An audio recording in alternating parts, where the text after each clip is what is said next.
Hello and welcome to our webinar featuring our strategic dairy farm in Leicestershire today.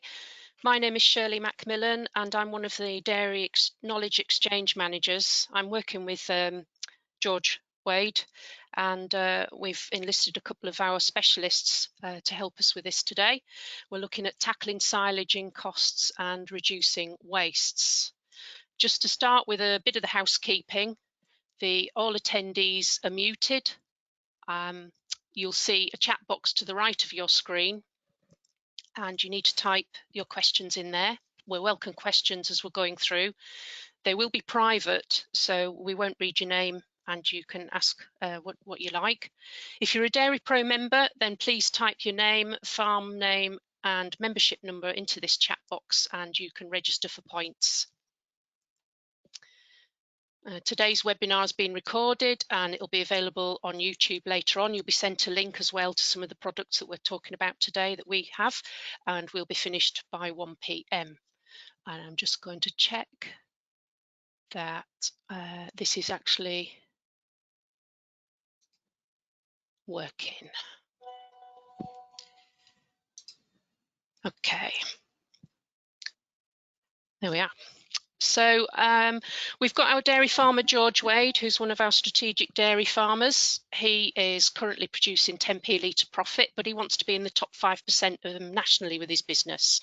One of his focuses is to reduce bought-in feed. He wants to tackle machinery costs. He's been talking about buying a new tractor and also how you share machinery efficiently with the second farm that's owned by the business. We also have Dr. George Fisher with us, who is a specialist in lean management, and we asked him to get involved and help George Wade to look at multi-cut silage and using some of these lean management processes. And if you're not already aware, lean management came from the manufacturing industry, particularly Toyota car industry, and it's about reducing waste and improving profit. And we also have Harry Henderson, who I know as AHDB's machinery specialist, and we asked him to look at George Wade's machinery requirements for multi-cut to make sure that actually this was going to be a cost-effective move, delve down into the efficiencies of sharing some kit, and then there's that thorny question for dairy farmers of, do you buy, lease or hire a new tractor? So one of the key things about our strategic dairy farmers is that we use them to show good practice and let other dairy farmers visit, find out what they've done and how they've done it. But we also are trying to help them make continued improvements over the next 3 years. And the difficulty is, how do you help somebody who's already doing a good job? 10p litre profit, 5,000 litres from forage.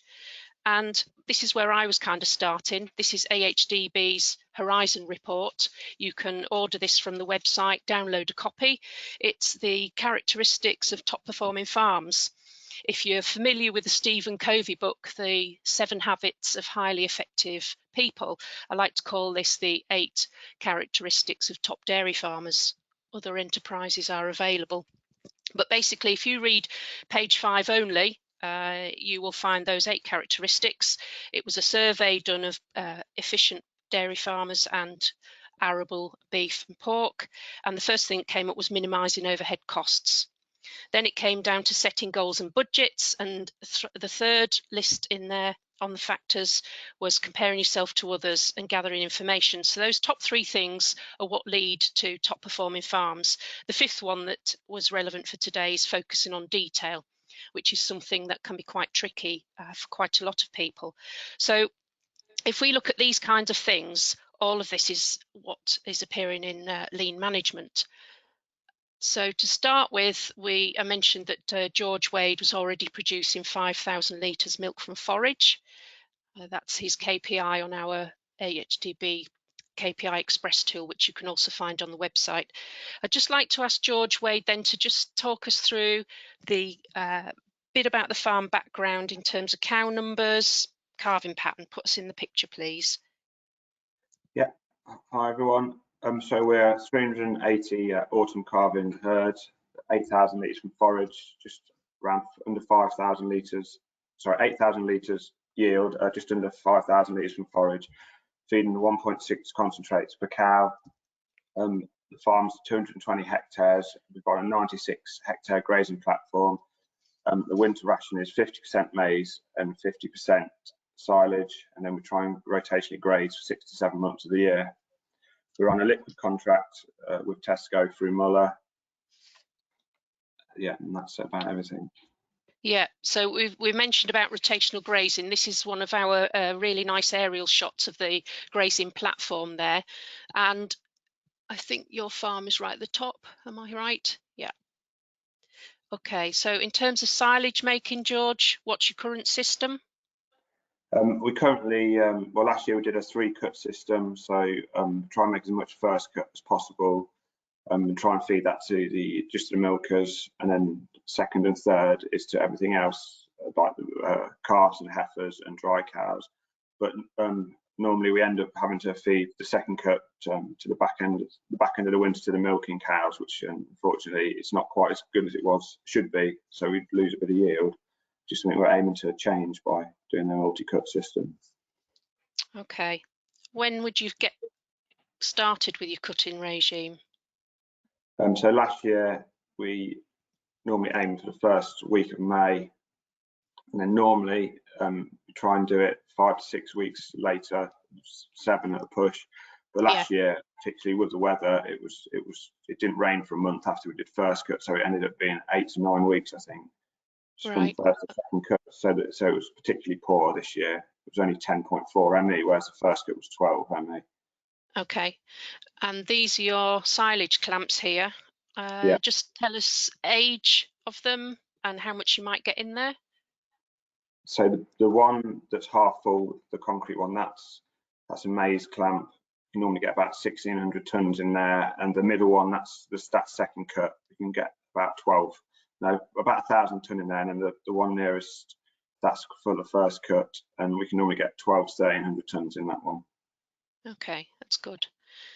Okay, so we asked Dr. George Fisher to come and have a chat to you. Obviously, under current pandemic, he wasn't able to visit. So I'd like to get George to just start in to tell us how he approached this for you when you said that you wanted to change your silage system. Thanks very much, Shirley and George, and good afternoon, everybody. It's a pleasure to be with you today talking about the Gone Away business. What I'm going to do now is just go over a few things that the lean management approach encourages us to do when we're making this sort of improvement on farm, and how it can help us not just make improvement but embed it as well. So lean management is all about reducing waste and accentuating value in every part of the business, and we're going to focus on a couple of the processes today that are relevant to the challenge in front of George's farm business. So in terms of today, the waste that we're talking about, George just touched upon it actually, is that our second and third cut on the farm is of lower quality than we would like for our production unit in lean speak, which is the dairy cow. And we want to increase the value through improving that forage process by getting even more milk from silage, even more milk from forage than the 5,000 litres that George is already doing, which is excellent, but we've said up front that the business wants to be in the top 5%. So it's a challenging improvement process. The other aspect that we want to do that George is keen on is improving resilience in the business, so making more milk from forage more of the time. Okay, can we go to the next slide, please, Shirley?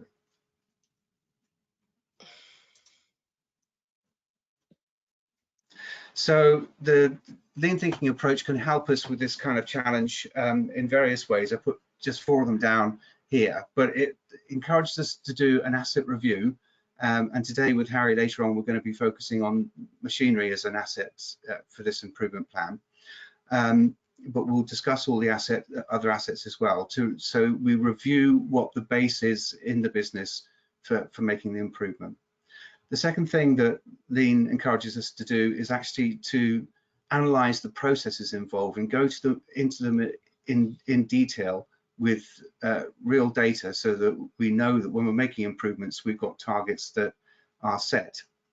And the third thing there then on that is that when we're talking about a problem that we want to solve, or a challenge that we have in the business, or in this case, improvement that we wish to make, we need to define that very tightly, take measurements on the existing state of play within the business, and analyze those measurements so that we can actually come to an improvement plan, and a plan which we can implement, which George is going to do this year, in going from 3 cuts to 4, at least, hopefully, and then putting control measures so that we can embed that improvement. And this is a very important part in lean, and leads on to the 4th part that you see on the slide there. That what we're into here is continuous improvement. Lean management doesn't let us do a one-off improvement and then forget about it. The whole approach means that we go through a continuous improvement process every year. So if we go on to the next slide, we'll see that, I think. So in terms of continuous improvement, it's quite simple really, but it's a management tool that can benefit any business.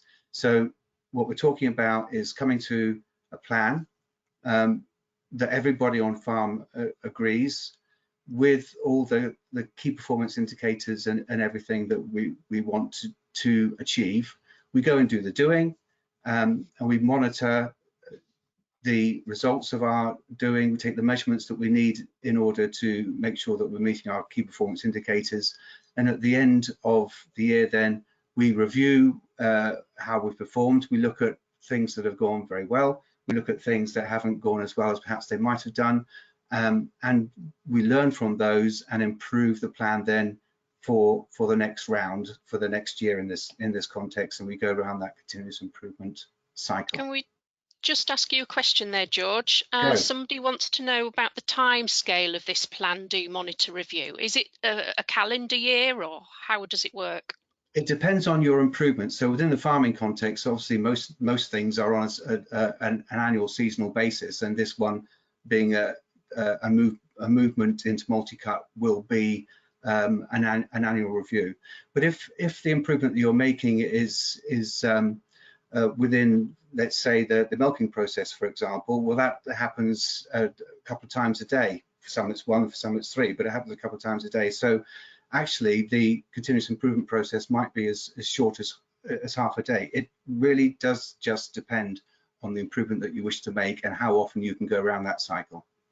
And further to that, you kind of have to be planning it in the diary so it doesn't slip and you get to the end of the year and you haven't done 2 of the stages. That's up to George Wade's management skills, which I know are completely capable to go around this cycle every year. That's good. On to the next slide. Thank you. So what we're talking about in lean management, we've talked about processes. There's 2 processes that we're talking about here today. One is the forage production process, and that leads into the feeding process. What lean management wants us to do is to look at the value in the processes that we have in a manufacturing line. So the value within the forage production process is that we're producing energy, protein, fiber at least cost, and that's feeding into the feeding process, which has the value that it's actually providing nutrition for our production unit, for our cows. So each process has a series of inputs. I won't go through them all because there's a lot of words on there, but you know what they are in terms of time, for example, machinery, which we'll focus on today, fertilizers, additives into the forage production process. What lean gets us to do is to sit down and actually write those down, record them, and put a value on them. The outputs from the forage production process then are a volume of forage, as George has already described with his 3 clamps, the target energy and protein and fiber content that we have coming out of that forage production process, which then leads into the feeding process, which has its own nutrition plan. Bought-in feeds come in there. And obviously the output of the feeding process is enough energy to maintain our production unit, our cow, and her pregnancy, and also her production in terms of milk and milk solids. So lean gets us to actually delve into the detail of each process so that we can understand what's going on, and we can identify the improvements we want to make and embed those. So if we go, sorry, go on, Shirley. I was just going to say, how do you make sure you don't get bogged down in detail? Because there's a lot of things in there. The best way actually to do this in terms of not getting bogged down is actually not just to discuss it, but to write it down. Get yourself an A1 sheet of paper and actually write down the process with all the inputs and all their values and all the outputs. And to actually analyze how much time it takes you to do things, so you understand your labor costs, analyze when you do and don't use additives, for example, so that you can actually make sure that you know exactly what the current situation is. So this is all about understanding the detail of what the current situation is, so that we can make improvements. And once you write it down, it actually becomes more logical. If it's just part of a conversation, it's too complex. You're right, Shirley. If it's just a conversation within the team, it's actually too complex to get a hold of. You need to write it down. Yeah, and would people be writing this down on a whiteboard? You could do a whiteboard, or I'm old school, so it's coloured pens on a large sheet of white paper. However you want to do it within the team is however you do it. But my advice would be that this is not a conversation. This is ideally this is a group session with actually writing everything down, so that everybody has the input. That's good. Okay, after that blip with my slides, we'll move on to the next one. So in terms of Honeypot Farm, then what we wanted to do in going from 3 to 4 cuts is that the outputs from the forage production process, and we're starting to get to KPIs here. George and I sat, well, we didn't sit down actually, we were on the phone. We spent a few hours on the phone discussing these processes. And what we want to do is to go from 38 tonnes of fresh weight per hectare to 43 tonnes of fresh weight per hectare on the silage system, and we're targeting 11 megajoules of ME in the clamp. So as an example of a control point with that KPIs from the forage production process, George is actually going to be measuring the nutritional value, particularly the energy content of what's actually what is actually coming out of the fields, as well as what is coming out of the clamps. George has been through all of the inputs within the forage production process in great detail, and he's come to the conclusion that making this improvement is going to have a cost of around about £11,600 for the business. So the output of that improvement is in red there in terms of the feeding process. So we're talking about improving the forage into the feeding process. And in terms of the outputs of the feeding process, what lean terms the waste of what's happening in the business, i.e. that the quality of second and third cut is not what we want to optimize milk from silage.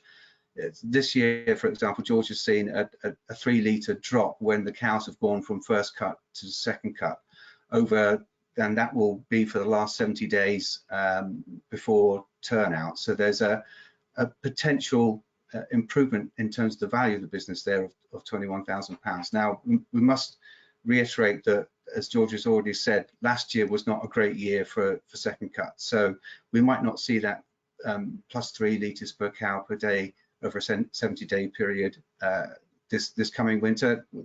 Who knows? It depends on how the forest production process goes this year. But we have to note that we're going from a base of 2020 into the winter of 21, where we did have a particularly disappointing quality of second cut, if we put it that way. The other value in this improvement, as we've said already, is to improve resilience within the business. It's very, very difficult to put a financial value on resilience, but as we all know, trying to achieve profit most of the time as a definition of resilience is where we all want to be within our businesses. So if we go on to the next slide, please, if that's okay. So I've just got a couple more things really to put you into. In terms of asset review, we'll come to machinery in a wee bit. That's the focus of today. But as I said, George has been through all the assets going into the forage production process in terms of farm labour and the contractor, and he's analysed those in great detail. If we weren't in COVID, I would have been out already, and we would have done an assessment in terms of soil health as a major asset in this improvement. So we'll be looking at things like compaction and the biological health of the soil.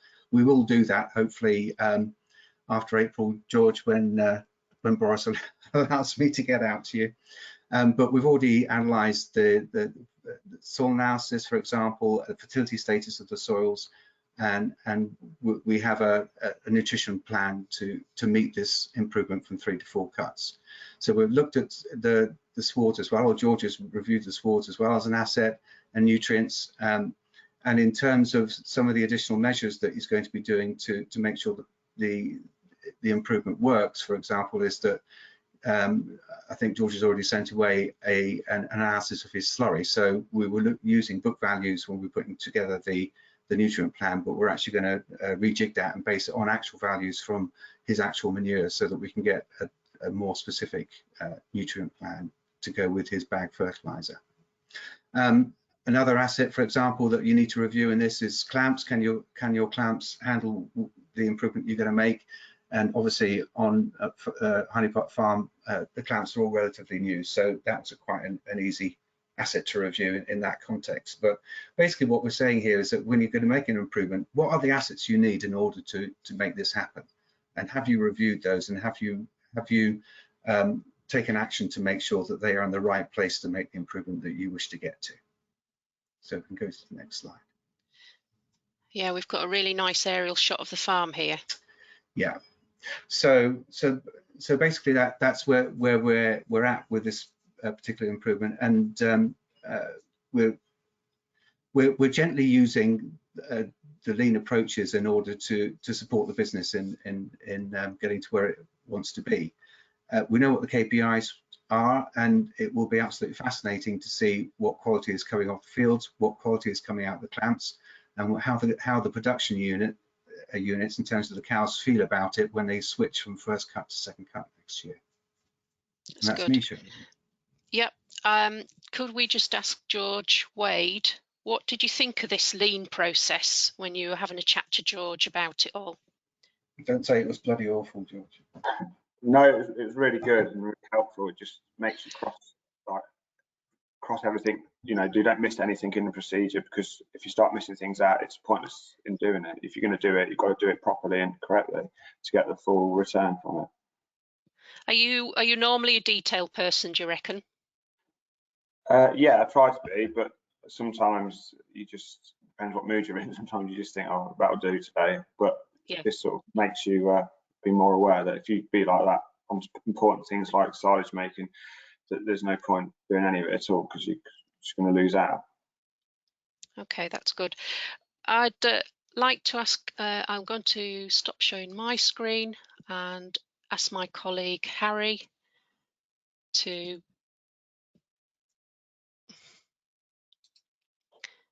Hello. Yes, right, there you are, Harry. Good. Have we got your PowerPoint ready? So Harry Henderson is coming in on the machinery side of things. I've asked him to talk to some farmers before about machinery. There's always a thought that either you don't need any, or your accountant persuades you to buy something to save tax. And we wanted to incorporate that sort of thinking into the best way of being efficient with this, and also focusing on the silage system at Honeypot Farm. So over to you, Harry. Okay, thanks, Shirley. Can you see that okay? You see the slide yes. Okay? Super job. Right, well, thanks all for the invite to talk to you this afternoon. And yeah, we'll just go through my thoughts really on efficient machinery use on George's dairy farm. And again, it's very conversational, so if you have a question, then we can ask it, and Shirley can interject with it. What we thought we'd do quickly really is talk about whether you should own a tractor, whether it's better to lease or hire it. New machinery replacement we'll touch on, and we'll talk about George's 2 tractors he's recently replaced. Machine efficiency, is it as complicated as it sounds, or is it just pretty simple to get your staff trained up to do? And we'll go into calculating the size of equipment needed. And we've got the example of George's multi-cut silage system with a mower, and we'll calculate out the size of mower needed to do the area in the given time frame that he needs to do it in. I'll just touch on some costings of farmer-owned equipment and give you an idea of the range of many of the jobs you find on a farm that we've costed out. Sharing machinery, the do's and don'ts of that, and I'll just touch on a machinery replacement planner that you can sketch out your replacement for the next 7 years and make sure that there's a relatively even investment going into your machinery fleet every year, rather than 2 or 3 machines coming up for replacement in 1 year, which can be a big shock loading to the business. So going on to owned or leased or hire, really there's fairly simple guidelines really. If you own the machine, it's the cheapest option. If you're paying payments on it, if you bought it and you've got payments and that's leading to ownership, that's great. If you keep it beyond the payment terms, that's even better, because that's when the machine is entirely yours and the depreciation is probably at its lowest and you know the machine very well. If you hand the machine back at the end of the payment terms and get a new machine, which is very popular with dealers, they want a new tractor, a second-hand tractor to trade in, you get a new tractor, the payments seem to be the same, but what the dealer's using is that equity in the tractor that you are paying the payments on. So the equity that you have may be getting less as the payments stay the same. So just keep an eye on what equity you have tied up in a tractor on a contract purchase type of thing. If the conversation should also revolve around, can you get a contractor to do the work cheaper? If you decide for yourself, if you've got a particular job to do and you need a particular machine and machinery setup to do it, cost it out and we can help you. We've got a calculator that you can cost out the cost of your machinery even before you buy it. We can put the purchase prices in and what you think you'll get for it when you come to sell it, and we can compare it against the contractor option. So as a rule of thumb, a farmer with his own machinery should be able to do it for 2/3 the cost of a contractor. But very easily the farmer costs, if you're not got enough work for that machine, can go far beyond the cost of a contractor. So always keep the contractor option in mind. Another rule of thumb is you can get a tractor on farm very quickly and conveniently if you want to hire it on a short-term hire, but it's usually tied into at least a 10-week hire, and it gets very close to the point where you could have paid for the tractor, even owned it or contract hired it if you're into short-term hire. So it can run into close on to £10,000 to get a tractor on for a 10-week hire.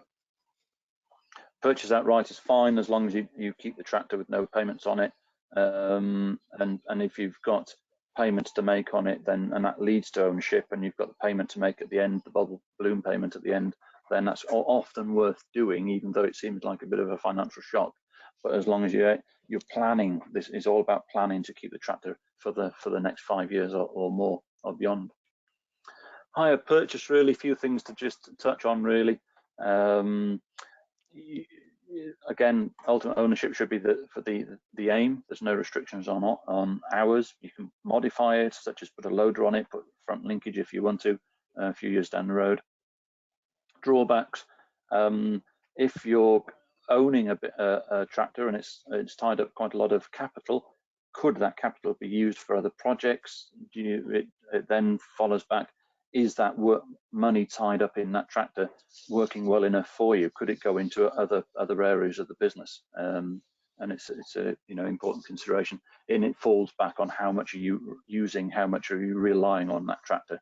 If it's like a telescopic handler and it's on the go almost every day, then clearly it makes sense to own the thing. If it's a tractor that you wheel out every silage harvest and goes back in the shed, then it might not be worth it. Hire purchase, the depreciation costs are carried by the business, so just watch out for that. And repairs and maintenance are also responsible for the business owner. Contract hire and operating lease, really very quick and easy way of getting a tractor on farm and a quality tractor. It's when if you haven't got a machine to trade in, but you need that machine, then there's going to be a way in to get yourself away with that particular job and get the right machine on farm to do the job very quickly indeed. Drawbacks are it has to be returned, and it has to be returned in a certain condition, and there will be restrictions on hours. And when I say a certain condition, that's all the mirrors and the lights are intact and it's relatively straight and in good fettle. But if it isn't, then you'll get charged by the dealer. They'll want to return it at their own cost back to the condition that they expect at your expense. And there's penalties for excess hours. So it might be that you agree a 500-hour yearly workload, and if it goes to 650 hours because you had some stuff to do, then you'll get a penalty charge per hour for those extra hours. But it is a good way of getting a clean, fresh new tractor on farm very quickly without any big shock loadings to the business. In terms of machine replacement, there's a few points. Is the new machine like for like, or have you added a very CVT transmission and front linkage and xenon lights and 50k and all of these things? And are they going to make a profit on farm? Are they going to pay for themselves? Are these things going to come in useful?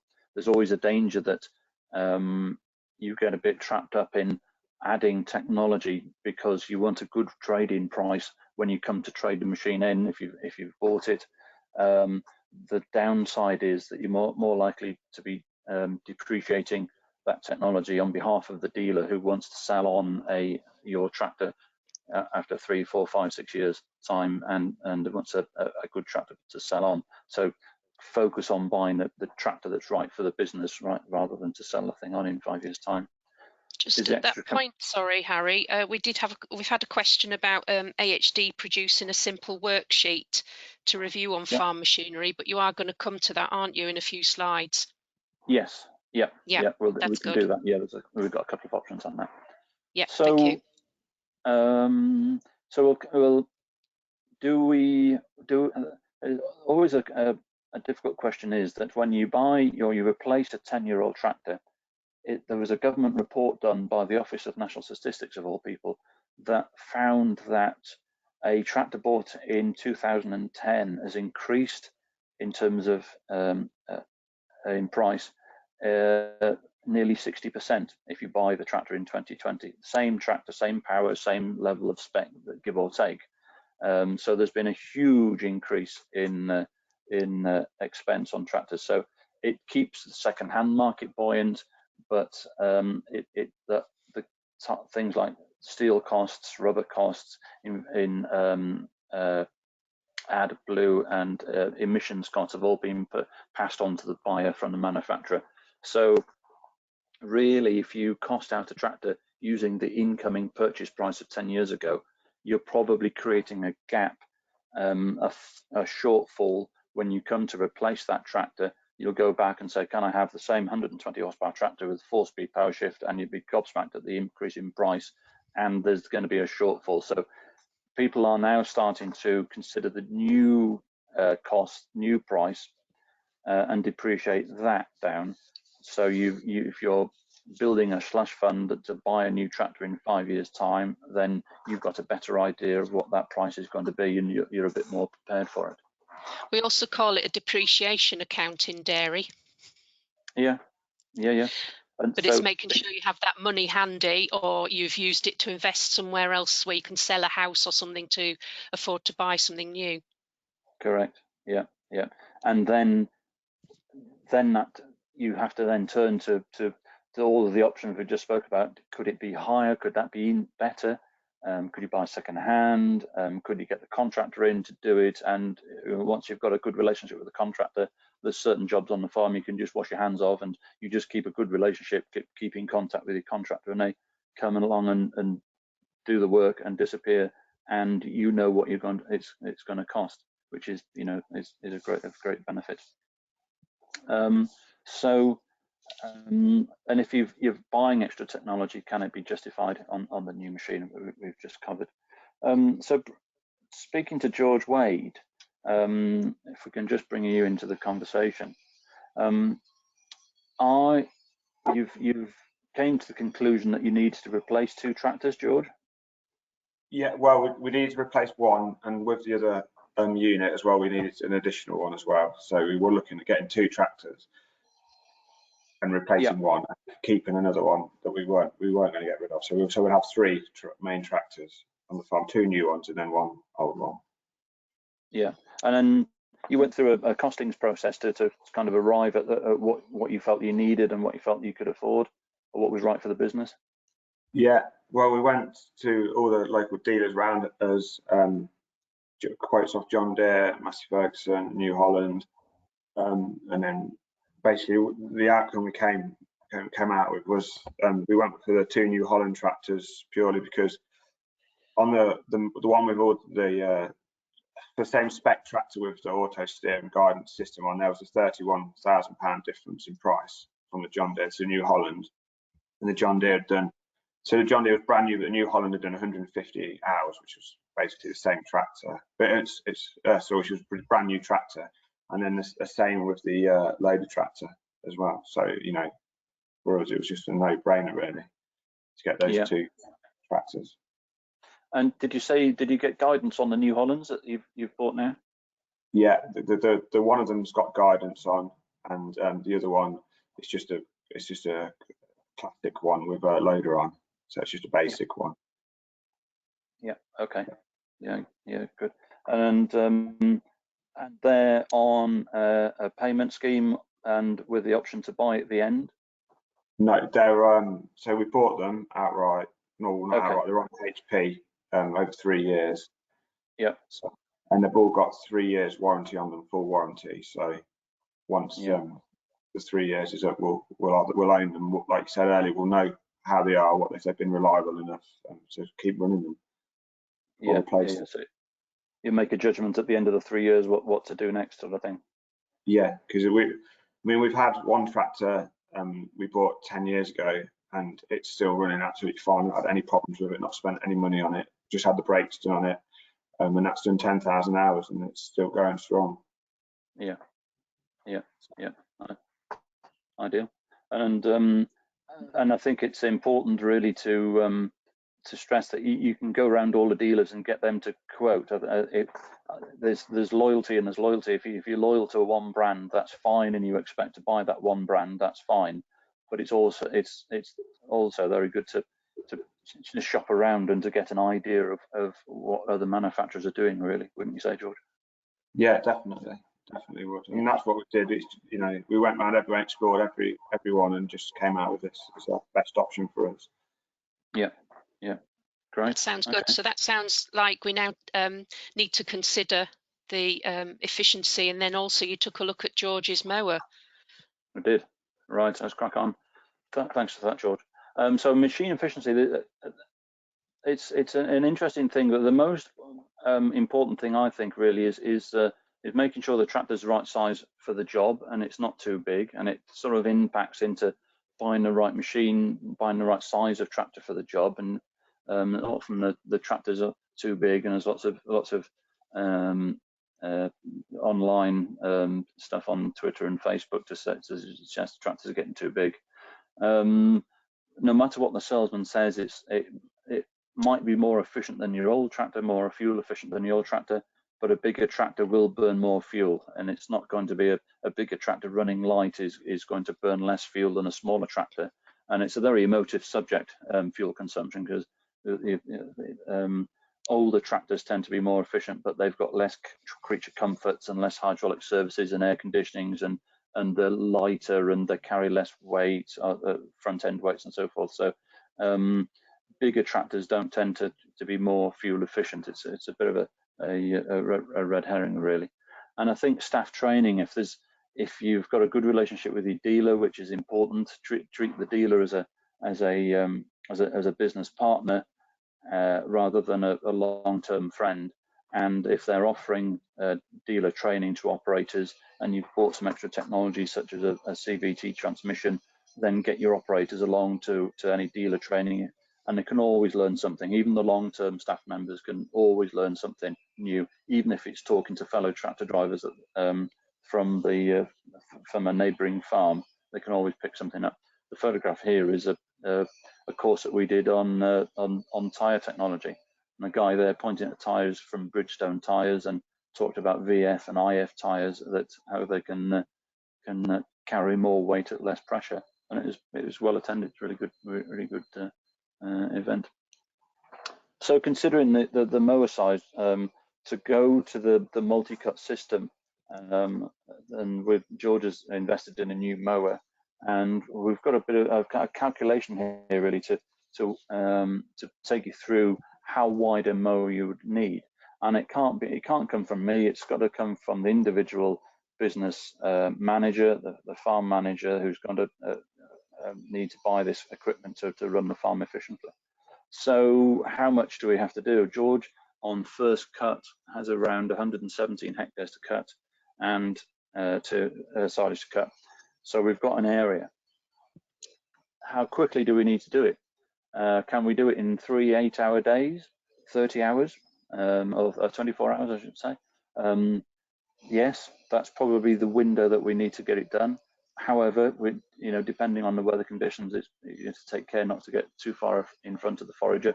And in this case, for those that don't know, the forager is a contractor that comes in. George takes care of the mowing and the tedding. How fast can you go? 12 to 14k is sensible, and we're talking average speed.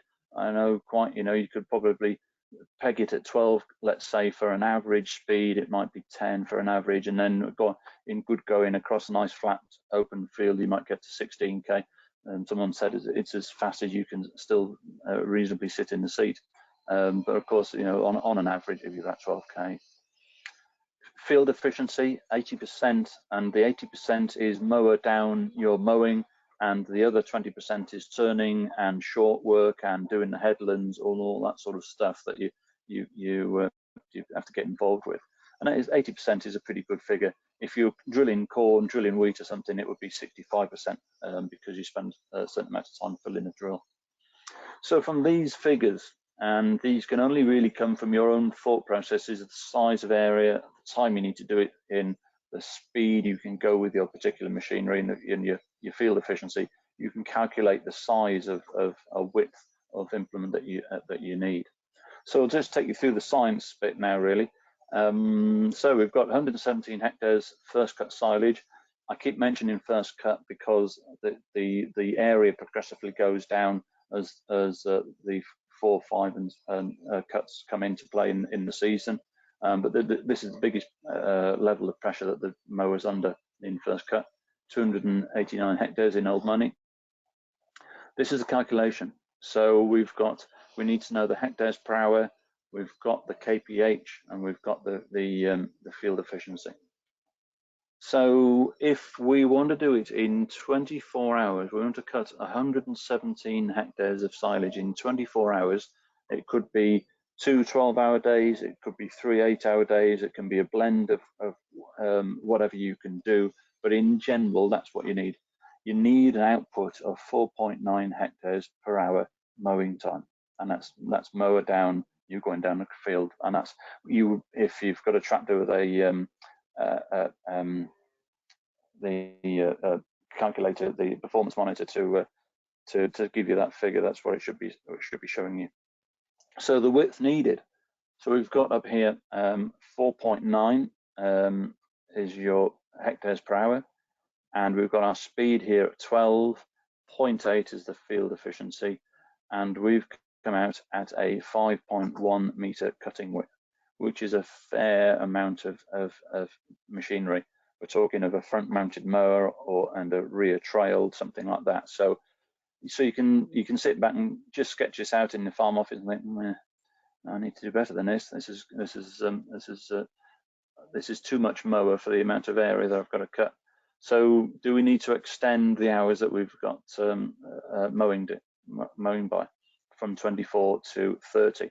And if we increase it to 30 hours, so 3 10-hour days mowing, then the mowing time, or the productivity, comes to 3.9 hectares per hour.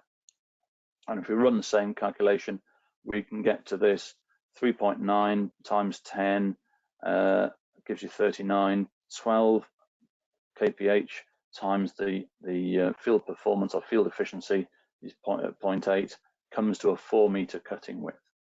And so you can think, oh, well, okay, that's more doable. But then thoughts start to turn, right, I've got 3 days to cut my grass. Have I got a labour available for 10 hours of those 3 days?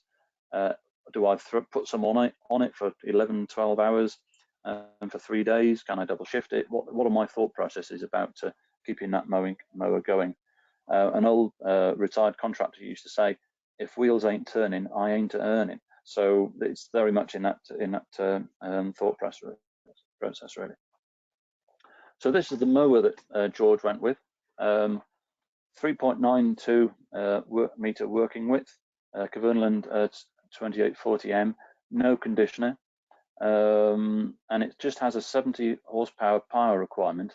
And I've picked this off the Kverneland website and the Kverneland brochure, but you can imagine it's a good wide mower. So whilst the power requirement is 70 horsepower, you're going to need a more substantial tractor to keep a hold of it, or it's going to be the tail is going to be wagging the dog as it's turning around, and especially if you're getting in the hills to climb.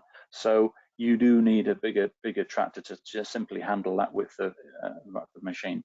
It's fair to say we're not here to advertise a Kverneland brand. Other brands are available, but this mower has a particular advantage in that it folds vertically. It's not trailed. I don't think you can get a 4 meter wide trailed mower because you couldn't get the thing down the road. So there's a lot of advantages to having a non-conditioner mounted vertical folding mower such as this. So that's the one that's chosen. That's one that George has gone down.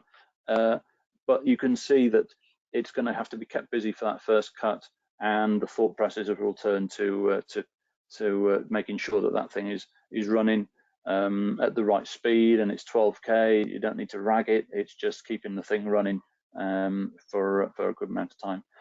We've just got a question in there about a conditioner. I don't know if this is a question for you, Harry, in terms of machine, or for one of the Georges, but what are the conditions for choosing a conditioner? Anybody like to answer that? Yeah. George Wade, would you like to come in on that? Yeah. Well, the only reason we didn't have a conditioner is because we use it for pre and post topping the paddocks in front or behind of the cows. So we don't really want a conditioner for that reason. That's all it was, really. Otherwise, we would have had one. Okay. Thank you. Okay. So yeah, we'll crack on. We can crack on with the next bit about good kit. Okay. These were some costs, and I'm going to bring up some costs about machinery that we've done with a consultant for soils and oilseeds monitor farms. And I just picked this guy out who's a mixed farmer, and he had a good fleet of machinery. You can see here John Deere 6195R with a mower, and he's got a 5125R with a tedder and a rake, both Krone. And these were the costs that he was incurring. £44.20. That's the cost of the depreciation, fuel, the insurance, the housing, the labour, all of the costs that you could attach to that mowing setup as attached on that £44.20. But the contractor charge is £30.30. So he just wasn't seeing enough land with that. There's too much machinery for the farm to shoulder. So it's just an example, really, of you can buy some nice kit, and it can cost quite a lot more money than a contractor doing it. So it's handy just to be able to cost that out, and we'll go into that later.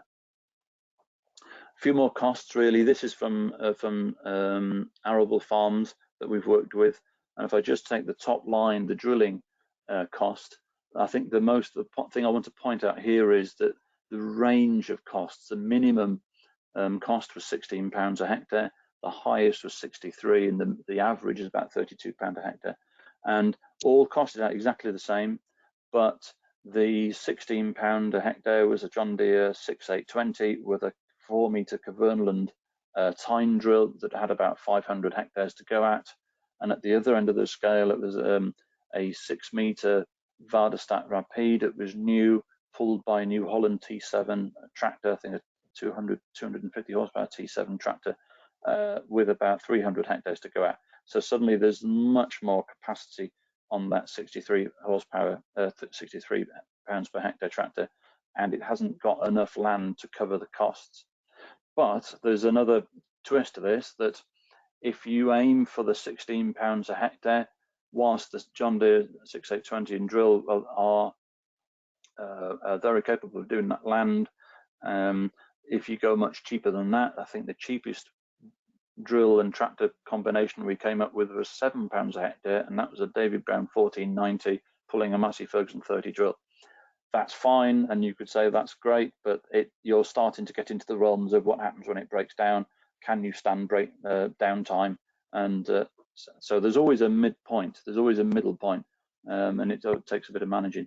But you can see there's a huge range between the lowest cost and the best. Same with combining towards the bottom. £41 a hectare was a higher combine, a 13-year-old New Holland combine that was on hire, and the £97 a hectare was a big 30-foot cut axial flow combine that didn't have enough hectares under its belt to spread the costs over. So it's just a point of interest, really. In terms of expected repairs, we have a calculator online. If you Google AHDB machinery calculator, you can download a simple spreadsheet where you can type in your costs, your workload, and how much you expect the housing to cost. Is it 1% of the price? And you can there's a few tabs there where you can calculate out the expected repairs. I've just got a couple of examples here of a new Fendt 513. If on the Fendt website you can get download the retail price, 143,000 quid to buy that. At 750 hours a year, you can expect your maintenance and repair bills to be 5,000, just over £5,000. For a bigger 824, it's getting on for nearly £7,500, and that just illustrates the kind of repairs that you can expect, even just for maintenance. So if the dealer wants to throw in a dealer care package, or you've got a visibility to the dealer care package, you can quickly get a ready-reckoned feel of whether that's good value or not. Generally, it can be. It's more expensive, but it's peace of mind, and it depends whether you need that tractor to be running all day, every day throughout the year. Maybe it's the telehandler that's the most important machine that you really need going on Christmas Day. It needs to run, and you cannot have any downtime. Then these dealer care packages can be very good. But generally, the more expensive option. Okay, thank you. Can we just quickly flick through this cost slide, because I'm conscious of time, and we are getting some questions in which we'd like to take in at the end. So this is the machinery costing calculator. This is what you'd see, and you can fill in the blue boxes, and it will automatically calculate out based on the numbers that you put in, the fixed cost per hectare and the variable cost per hectare. So download it, tap the figures in. If you don't like them, you keep the tractor for longer, or you can go for a cheaper price, or so you can just play around with figures as you go and work out what works for you. Quickly then, sharing machinery between enterprises. We get asked this a couple of times really, that can machinery, what's the process for sharing machinery between businesses? And the classic one is a round baler wrapper. We had a group of about 5 Derbyshire farmers that wanted to buy a round baler wrapper and share it between them. And we kind of thought, well, there's some golden rules here. Nominate an operator that with a backup person and get them dealer trained. So there's one operator principally that's going to use this machine. It's not going to get shared around 10 operators. calculate the cost, use the AHDB costing calculator. So you charge each business accordingly, and you build up a fund for the next machine that's coming in. The operator is responsible for maintenance and upkeep, so we know who's supposed to grease it, and there's no one that is saying, oh, it wasn't me greasing it because I handed it to someone else, and then the maintenance collapses really. But the customer is responsible for making work available, mowing. Decide between yourselves who, if in this instance, in this example, the net wrap, who's buying that, and meet once a year to discuss if it's working well, if the system's working well. It can work, but does take managing. You can't just buy a round baler and throw it into the middle of 6 businesses and everyone's fighting over it. It's destined for failure, to be fair. This was the machinery calculator that, or machinery planner that we've created within AHDB. And so you can print this out and you can just sketch out your machinery replacements. When is that going to happen? At what hours or what hectareages this is going to happen? And you can decide where that machine needs replacing for the next 7 years. And then you can tot up at the bottom how much machinery is being invested into your business every year. And you can see along the bottom here, we've got the total investment, that we've got a huge bill where 2 machines come into replacement in 2021 with a bill of 176,000 quid, where the next year there's only 13,000 pounds. So, okay, can we push something on a year and replace it next year? Can we just plan when our machinery replacement is coming along? And then just if you want that machinery replacement planner, Shirley can send it out to you, and it's available on our website. So take-home message summary, really, buy the machine for the job. Don't buy it with too big an eye on what it's going to make when you come to trade it. That's up to the dealer. And so you're making money from this machine in its use on your business, rather than trying to make money from the machine when you sell it on. We all know the story where you buy a tractor and it's 10 years old and you nearly sell it for what you bought it for. And those stories are few and far between, but they seem to go do the rounds as being the norm, really. But it's few and far between, to be honest. Buy the right size machine for the job, and we've gone through that with the mower. And think about machinery items that make you money, not cost you money. If the dealer's just coming and say, well, this is the price to pay, and you think, God, how am I going to afford that? Spin it around and say, well, how much money can I make from this, or is it better being given to someone else as a contracting job? Machinery isn't going to go down in price with the BPS disappearing and ELMS coming in. There's some thoughts. People say to me, well, John Deere and Fendt and Massey Ferguson, they're all going to have to lower their prices. They just are. They won't. They'll just keep on expecting you to pay. To be quite honest, I think the short-term prognosis is that the second-hand machinery will be much more buoyant as people enter into a new ELM scheme going forward. And work with the dealer and ask them to work out the machine that's right for you. So you present them with these figures. Will they come up with a Covenant mounted mower, or are they going to sell you a butterfly mower setup that's 9 meters wide? And if you're armed with the right information to say, well, this is what I want, this is what I think you can get with, then the dealer can get to work on getting you a price and availability of the machine that you want, rather than the machine that they'd like to sell you. And finally, look after your investment. This is a photograph. The photograph on the left of the Massey was a tractor I took a photograph of on the dairy farm in Lincolnshire, and it was about done. And this was in Scotland. This big case was a machine that probably cost a farmer too much, and is a nice tractor, but it's going to cost the business. And if the business can afford it, absolutely fine. But if you're looking to slim down your businesses, maybe that tractor is too big. Still go for the case, but look into the size of the equipment needed. And then that's for me. Are these slides for you now, Shirley? Yes, just before I take people through a summary, thank you, Harry. I think that's a really important messages. It's time that we started putting those out to dairy farmers, really, because machinery is one of those big tricky areas for everybody. The question for you, Harry, was if you calculate a large working width, are you best to run 2 tractors and mowers or get a contractor with triples?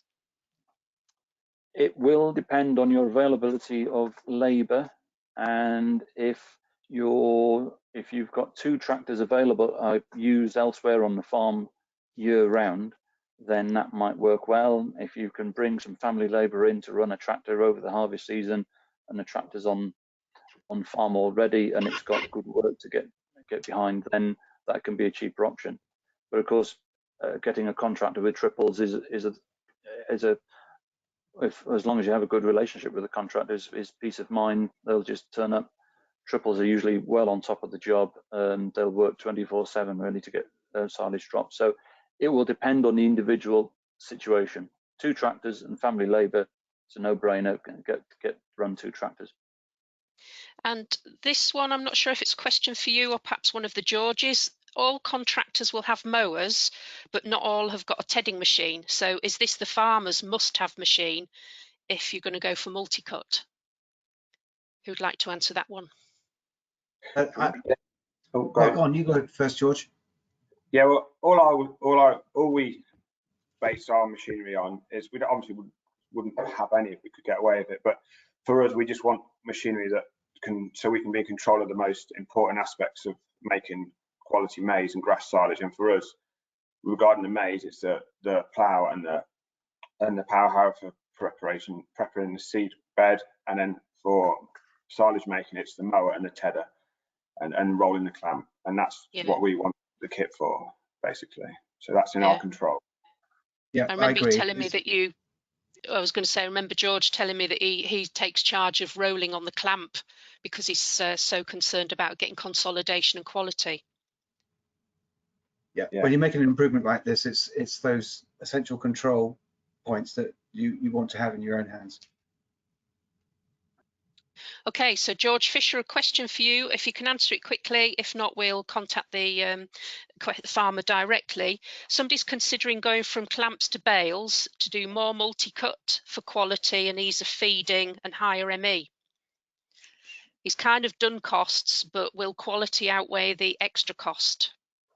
The point of going to multi-cut is really all about quality. So if you can be assured that you can make it in bales and achieve that quality improvement for what your business needs, because you've been through the process to identify that as a KPI, then go for it. Okay, that's good. And a question for George Wade. Is George expecting to get the contract to help out with mowing? Because you won't keep ahead of the forager. That's a bit of a challenge, perhaps. Yeah, normally we have a mower on, and the contractor has a mower on as well. So it just helps with everything. If we need to stop, we can stop. If I can do it myself, we'll do it. But normally we need 2 mowers going. So that's good.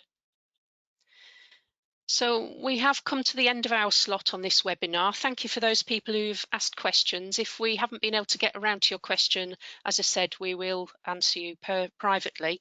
Thank you very much, George Wade, for taking us through what you want to do at Honeypot, and we will catch up with you as the season goes along. Hopefully when we're back out and able to do on-farm meetings, we'll report back about progress. Thank you also to Dr. George Fisher for introducing us to lean concepts, but in an easy, practical manner. And again, he will probably be working with Honeypot Farm over the course of the season to look at other aspects of multi-cut. And thank you also to Harry for making machinery maths more easy to understand and giving us some good practical pointers on how we do this on a dairy farm. Thanks everybody who's joined us and is listening. If you would like more information, you will get a follow-up email to this webinar with links to our strategic dairy farm pages, plus the information that we mentioned, the characteristics report and the machinery review. If you are on social media, please look out for further updates. And remember, Dairy Pro members which is our continuing professional development scheme, you can add your details into the chat box and we will make sure you get points. Thank you all very much for listening, and goodbye. Cheers.